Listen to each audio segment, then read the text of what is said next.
की तरह आनंद लिखनी ब्लॉग में सबका हार्दिक स्वागत है। सबके मंगल भविष्य की कामना के साथ दोस्तों, आज प्रेरणादायक विषय में हमारे जीवन में आत्मबोध क्या चीज़ है, स्वयं को जानना हमारे सारे कष्टों और दुखों के का मूल है और हम कैसे आत्मबोध और आत्मसमीक्षा और आत्मशुद्धि से अपने जीवन को आत्मसमीक्षा और आत्मबोध करने में सक्षम और आत्मनिरीक्षण हमें कैसे करना चाहिए ताकि हमको आत्मबोध का ज्ञान हो।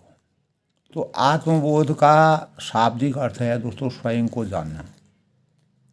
हमारे सारे कष्ट जो और दुख होते हैं, हमारी कठिनाइयाँ होती हैं, विषमता होती हैं, चुनौतियाँ होती हैं, परेशानियाँ होती हैं, उसका मूल जो है स्वयं को जानना है। जब तक हम अपने को खुद को नहीं जान सकते हैं, ये हमारे लिए कष्टकारी होता है।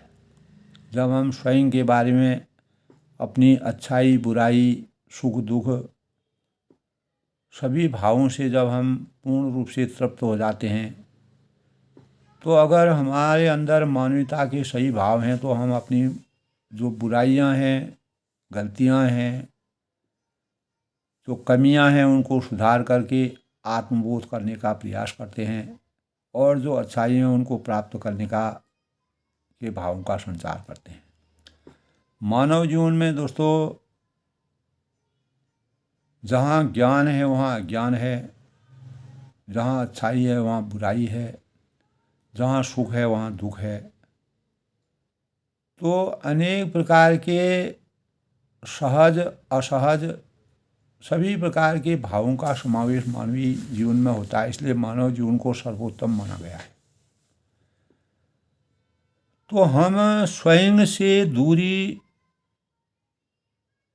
यानी किस तरह से पूरी तरह अनभिज्ञ है और हम अपने आप को वही मान बैठे होते हैं जो पहचान हमें समाज और परिस्थितियों से मिली होती है। तो आत्मबोध का अगर हम मतलब समझें तो स्वयं को जानना, और आज से दोस्तों कई दशक पहले यानी आप लगाइए कि मतलब सालों पहले हमारे भारतीय दर्शन में, भारतीय संस्कारों में इसका सामाजिक परिवेश और मानव सोच का जो आत्मबोध का जो नियम था, जो बोध था, वह बहुत ही अद्भुत था और उसमें मान मर्यादा आत्मबोध से हमें अपने जीवन को कैसे चरितार्थ करना है, तो वह हमारे आत्मबोध में नियत रहता था, क्योंकि हम आध्यात्म के नज़दीक रहते थे, अपने संस्कारों के नज़दीक रहते थे। धीरे धीरे जब हमारा परिवेश आगे बढ़ने लगा तो हमें आत्मबोध की कमी हमारे अंतःकरण में आने लगी। तो आत्मबोध रचित लघु ग्रंथों की रचना के परिणाम स्वरूप हमको प्राप्त होती है। आत्मबोध दोस्तों व्यक्तिगत पहचान के साथ व्यक्तिगत पहचान को जोड़ना, अपने से बड़ों का सम्मान करना, अपने मान मर्यादा को ध्यान रखना, जो रामचरितमानस में त्रेता युग में भी हमको मर्यादा पुरुषोत्तम भगवान राम की व्यक्तित्व से, जो एक आदर्श राजा, आदर्श पति, आदर्श भाई, आदर्श पति और आदर्श पुत्र की भूमिका निभाते थे। तो अनेक प्रकार के बोध को मजबूत बना सकना, और हम छोटे बच्चों को ही लेते हैं दोस्तों, जब छोटे बच्चे से लेकर जो वह किशोरावस्था के जीवन में प्रवेश करते हैं, अनेक घटनाएं हैं, भावनाएं हैं, भावनाओं के माध्यम से अपनी आत्म पहचान को वह खुद समझने लगते हैं और समय के साथ साथ यानी वयस्कता भी में भी लोग जो है लगातार आत्मबोध की ओर बढ़ते हैं। यानी स्वस्थ भावनाओं का परिवेश और विकसित भावनाओं और परिष्कृत भावनाओं का उजागर करना। शिक्षा के स्तर को अगर हम देखें तो शैक्षणिक स्तर में आत्मबोध का सिद्धांत लोग कभी कभी अपने व्यवहार का उपयोग अनुमान लगाने के लिए करते हैं और यह जानना है कि आप कौन हैं और उसका महत्व क्या है, अर्थ क्या है, उद्देश्य क्या है और वहाँ इस यह क्या आत्मबोध है क्या। तो इन सभी साक्ष्यों का अगर हम सही ढंग से अगर चित्रण अपने अंतःकरण में करते हैं तो आत्मज्ञान आध्यात्मिक बोध से हमारे अंतःकरण में विराजित होता है और साधक को साधना में होने वाले अनुभवों से अनेक प्रकार के भावों का ज्ञान होता है और उसके लिए आत्मज्ञान की अवस्था प्राप्त करना बहुत आसान होता है। आत्मबोध की साधना में दैनिक क्रियाकलापों के साथ साथ जो हमको परमात्मा और सत्यता की कसौटी पर उतारने का काम गुरु और इष्ट के माध्यम से के आशीर्वाद से मानव जीवन के लिए को जैसे पुष्ट करवाता है, यानी परिपक्वता के पायदान में पहुंचाने का कार्य करता है, वही सामर्थ्य हमारे अंतःकरण में जागती है। प्रत्येक कण का अगर हम प्रत्येक चीज़ का हम अपने जीवन में अगर प्रत्येक कण कण के भावों को सोचें और उसका सदुपयोग करना जानें तो हम स्वयं में यह सुनिश्चित आत्मबोध के लिए स्वीकृति रखने की कोशिश करें। जीवन में जो जैसा है उसके प्रति स्वीकार्यता रखने के भावों का संचार करें। हमारे अंतःकरण में आत्मबोध की प्राप्ति हम कैसे कर सकते हैं? सज्जनता से जीवन जीने की कला, सहयोग, सद्भाव, सत्कार्य, सत्प्रेम और सत्य के सौजन्य से जीवन जीने की कला और छोटी हो या बड़ी चीज़ की सराहना करना सीखें और गीता में भी कहा गया है कि दोस्तों जो समस्त इच्छाओं को यानी त्याग देता है, काम है, भोग है, अनेक प्रकार की भौतिक चीज़ें हैं, सांसारिक माया है, मोह है, बंधन है, लोभ है, तो किसी भी अपेक्षा के लिए कर्म फल की आसक्ति के बिना निष्काम भाव से जो कर्म करता है वह स्थिर बुद्धि वाला पुरुष या नारी कहलाती है। यही आत्मबोध जब अपने अंतःकरण में विराजमान हो जाता है तो हम एक सक्षम या परिपक्व भावनाओं से जीवन यापन करने और सामाजिक परिवेश में सुधार करने के और सामाजिक परिवेश में अनेक प्रकार के कार्यों के माध्यम से मानव चेतना को जगाने का कार्य कर सकते। सबसे पहले दोस्तों आत्मबोध के लिए हमको आत्मशुद्धि की ओर अपना ध्यान देना पड़ेगा।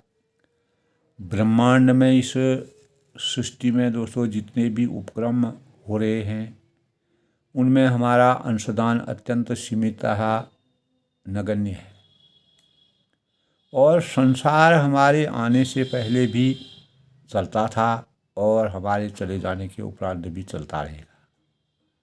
किसी भी व्यक्ति को ये नहीं सोचना चाहिए, चाहे कोई कितना भी शीर्ष पर पहुंचा हो, अभीष्ट स्थान पर भी पहुंचा हो, कि वह कभी भी ये न सोचा कि बिना मेरे कोई कार्य नहीं होगा। ये संसार की प्रक्रिया है और यहाँ जीवन का चक्रव्यूह है। शून्य से मनुष्य अवतीर्ण होता है, चोटी तक पहुँचता और फिर शून्य में ही विलीन हो जाता है। तो संसार का भला करने की इच्छा मन में आए तो सर्वप्रथम परोपकार करने का अहंग भाव त्यागना होगा कि मैंने परोपकार किया। वास्तव में वह परोपकार है ही नहीं, अपितु हम स्वयं पर जो उपकार कर रहे हैं, किसी के लिए उपकार करके यदि ईश्वर की किसी का भला करना है तो वह किसी को भी निमित्त बना सकते हैं। ये परमात्मा द्वारा प्रदत्त है।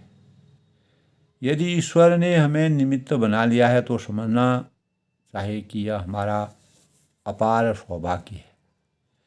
तो हमें इस बात के लिए दोस्तों ईश्वर का कृतज्ञ होना चाहिए, मान मानना चाहिए। ईश्वर परम शक्ति है, जिन्होंने इस कार्य को करने की प्रेरणा हमारे द्वारा करवाई है। ये बहुत बड़ा पुनीत कार्य होता है। उसके कारण भाव हृदय में संचालित होते हैं, जिससे परोपकार की भावना उपजे और इस प्रकार पवित्र होने का अवसर मिले। तो दोस्तों अग्नि को यह वरदान प्राप्त है कि वह किसी भी शुद्ध या अशुद्ध चीज़ को अग्नि में भस्म कर में स्वयं शुद्धता के परिवेश में रहती है। पत्थर से ही सोना निकलता है। सोना पवित्र चीज़ मानी गई है, अमूल्य चीज़ मानी गई है, लेकिन वह सोना भी पत्थर के अंदर ही होता है। उस सोने को हम जितना भी आग में प्रज्वलित या जलाते हैं उतना उसमें चमक बढ़ती है। तो आत्मशुद्धि यही है। हमें अपने जीवन को इस प्रकार से आत्मशुद्धि करके, जिस प्रकार सोने को पत्थर से निकाल करके सोने को जितना हम गर्म करते हैं, जितना हम तपाते हैं अपने जीवन को, उतना हमारा जीवन में आत्मबोध का संचार होना चाहिए। सबसे पहले दोस्तों आत्मबोध की प्राप्ति के लिए हमको आत्मसमीक्षा करनी पड़ती है। आत्मसमीक्षा के लिए प्रायः लोग अपनी कमियों से अवगत हो जाते हैं, परंतु उन्हें दूर तक नहीं यह पता चलता है कि मेरी कमियां क्या हैं। एक किसान है, वह अच्छी फसल लेने के लिए समय समय पर सिंचाई करता है, गुड़ाई करता है, निराई करता है, जानवरों व पक्षियों से रखवाली करता है। जीवन को सुविकसित करना भी एक प्रकार का कृषि कार्य है। जीवन साधना का आत्मसमीक्षा इसी प्रकार का परिशोधन है। तो इस दौरान व्यक्ति अपनी कमियों और दुर्गुणों आदि को गहराई से देखता है। आत्मसमीक्षा एक प्रकार का तप है, साधना है, और साधक में आलस्य, प्रमाद, अपव्यय एवं असंख्य जैसे दोष नहीं होने चाहिए।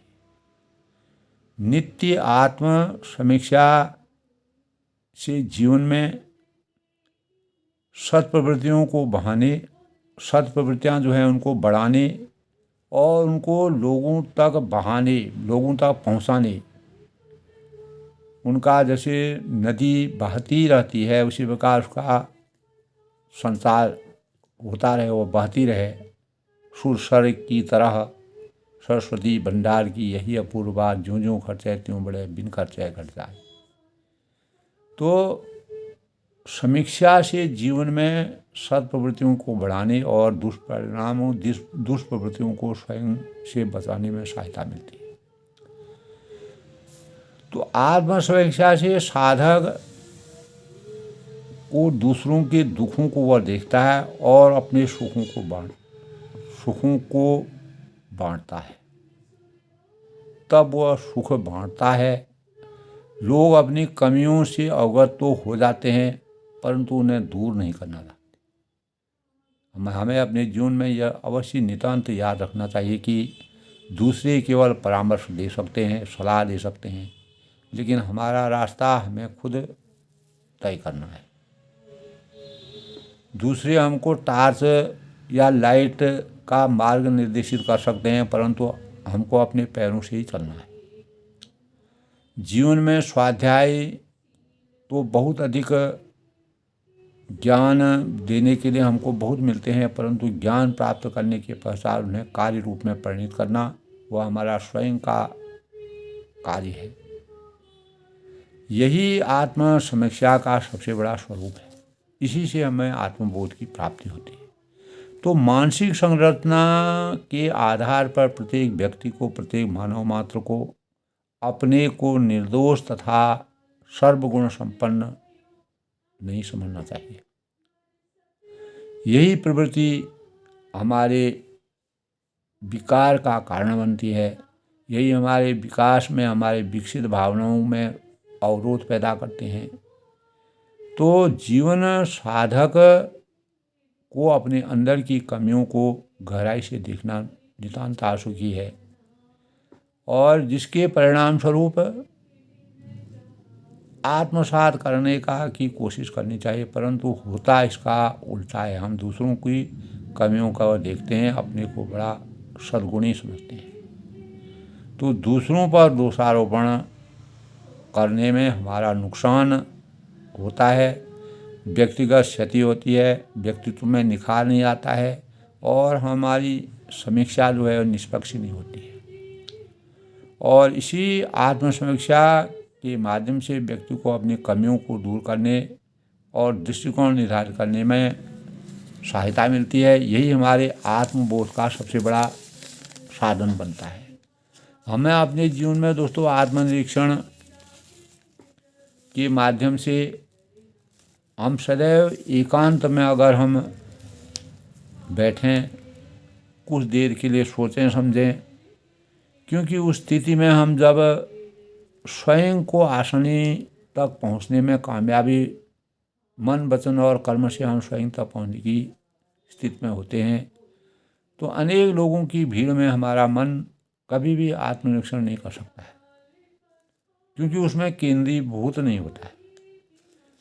तो दोस्तों, क्योंकि बहुत से आवश्यक जो बाह्य तत्व होते हैं हमें ऐसा करने से रोक देते हैं, तो यह नितांत निश्चित है कि आत्मनिरीक्षण की प्रक्रिया को अपने जीवन में उतार कर हम अपने व्यक्तित्व की सतत रूप से परिष्कृत बनाने में, परिमार्जित करने में, उन्नति की चरम अवस्था तक पहुँचने में कामयाबी हासिल कर सकते हैं। आत्मनिरीक्षण जो है आत्मबोध का बहुत बड़ा स्वरूप है। तो आत्मा सबसे बड़ा शिक्षक है। जब भौतिक शरीर में आत्मा का प्रवेश होता है तो आत्मा हमारे जीवन का सबसे बड़ा शिक्षक के रूप में कार्य करती है, जबकि हम आत्मा के आत्मबोध का सही ढंग से सदुपयोग करें। स्वामी विवेकानंद ने दोस्तों एक जगह कहा था कि आत्मबोध का मर्म अपने आप को उजागर करना है। उससे प्राप्त ज्ञान आत्मबोध का उदाहरण है।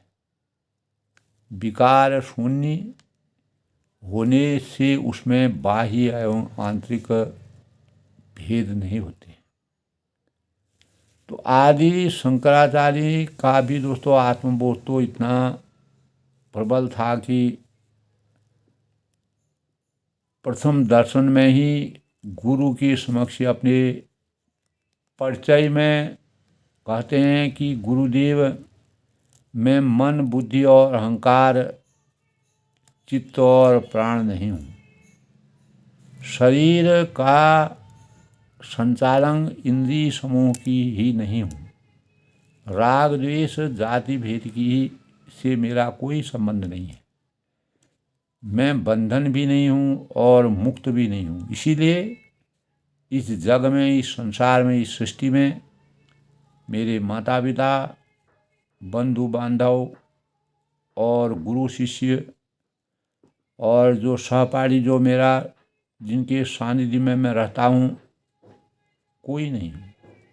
और मैं निर्विकार, निर्विकल्पक, निराकार, सर्वव्यापी, सतचित एवं आनंद स्वरूप साक्षात शिव हूँ। तो वस्तुतः दोस्तों, आत्मबोध परमात्मा का तत्व है और मंगल ध्वनि इसी में समाहित है। भेद वृद्धि को समाप्त कर जगत में सारे भावों का विस्तार जो करती है, वही आत्मबोध का सबसे बड़ा स्वरूप है।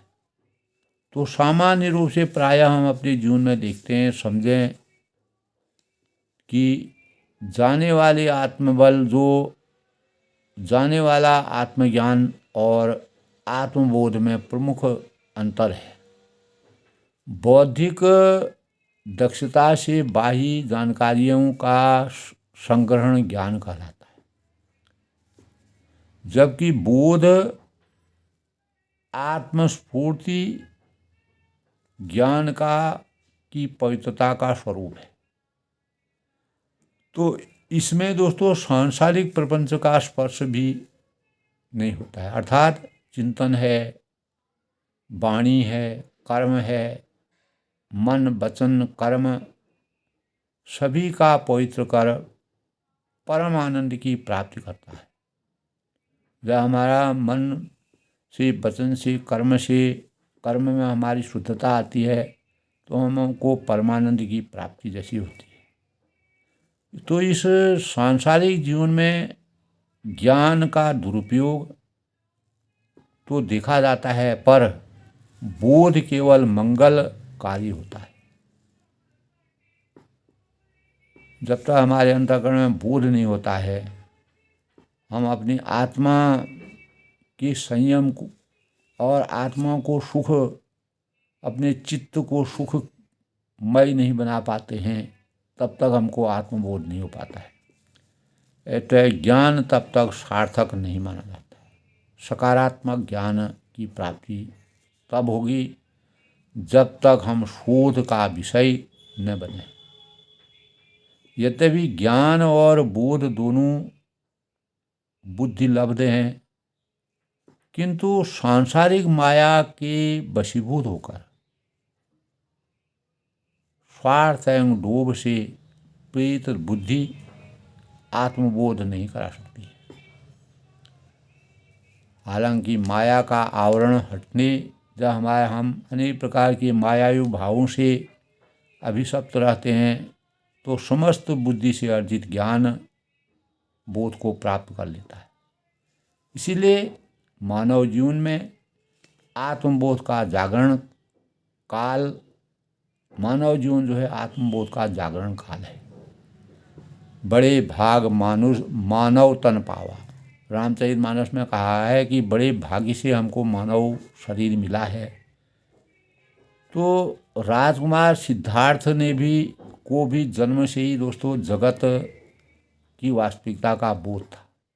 जब हम उनका परिचय पढ़ते हैं, उनका जीवन परिचय पढ़ते हैं, तो उसको पुष्टि के लिए उन्होंने घर त्याग दिया। उसको साक्षात रूप में स्वरूप देने के लिए उन्होंने ग्रह त्याग किया। ऐसे बुद्ध ने पूरा राजपाट छोड़ करके बौद्ध गया में जाकर के और अनेक दुखी लोगों का, दीनहीन लोगों की सेवा शुश्रूषा की, क्योंकि उनके अंतःकरण में भौतिक आवश्यकताओं से वह विचलित हो गए थे, भौतिक आशाएं उनके लिए शून्य हो गई थी, तब उनको आत्मबोध का ज्ञान हुआ। तो इसीलिए दोस्तों हमारे जीवन में हमारी प्रेरणा के रूप में आत्मबोध जो है, आत्मा की सबसे बड़ी, आत्मा ही हमारी सबसे बड़ी शिक्षक है। वही हमको मानव चेतना को जगा करके हमें हमारे हाथ से, हमारे प्रत्येक अंग प्रत्यंग से शुचिता के भावों का संचार करके आत्मबोध के माध्यम से मानव चेतना को जगाने का के भावों का संचार हम कर सकते हैं। जो भी जिस कार्य में लगा हो वह अपने कार्य में पूर्ण रूप से परिपक्व होकर मानव चेतना, मानव स्वरूप, मानव के लिए प्रेरणा के स्वरूप में अवतरित होकर के स्वयं, अपने परिवार, समाज, देश और पूरे विश्व का मानक बन सकता है, विश्व में उसकी ख्याति अर्जित कर सकता है। तो दोस्तों आज के प्रेरणादायक विषय में सूक्ष्म भावों में आत्मबोध की पराकाष्ठा मानव जीवन के लिए सबसे बड़ा वरदान है, सबसे बड़ा अस्त्र है। यही हमारा अस्त्र है, यही हमारा शस्त्र है। इसी के सौजन्य से जब हमको आत्मबोध हो जाता है, हमें अपनी आत्मा के बारे में, अपने जीवन के बारे में, अपने ज्ञान की परिपक्वता का सुनियोजित ढंग से उसको कैसे जीवन में परिलक्षित किया जाए उसका ज्ञान हो जाता है। तो हम मानवता के सही मानक बन के इस जीवन को की लीला में जो है अपार छवि और मानवता की प्राप्ति करने में कामयाबी हासिल कर सकते हैं। दोस्तों सबके मंगल भविष्य की कामना के साथ, ख़ास तौर से जो नए नव कर्णधार हैं, युवा हैं, उनको किसी भी कार्य को करने से पहले आत्मबोध, किसी भी कार्य को करने से अपने आत्मबोध के सौजन्य से हमें हटना नहीं चाहिए। उसके स्वरूप को अपने जीवन में चरितार्थ करते हुए किसी भी कार्य में निपुणता और हासिल करनी चाहिए। यही आज की प्रेरणा का सबसे बड़ा स्वरूप है। सब लोग सुखी रहें, खुश रहें।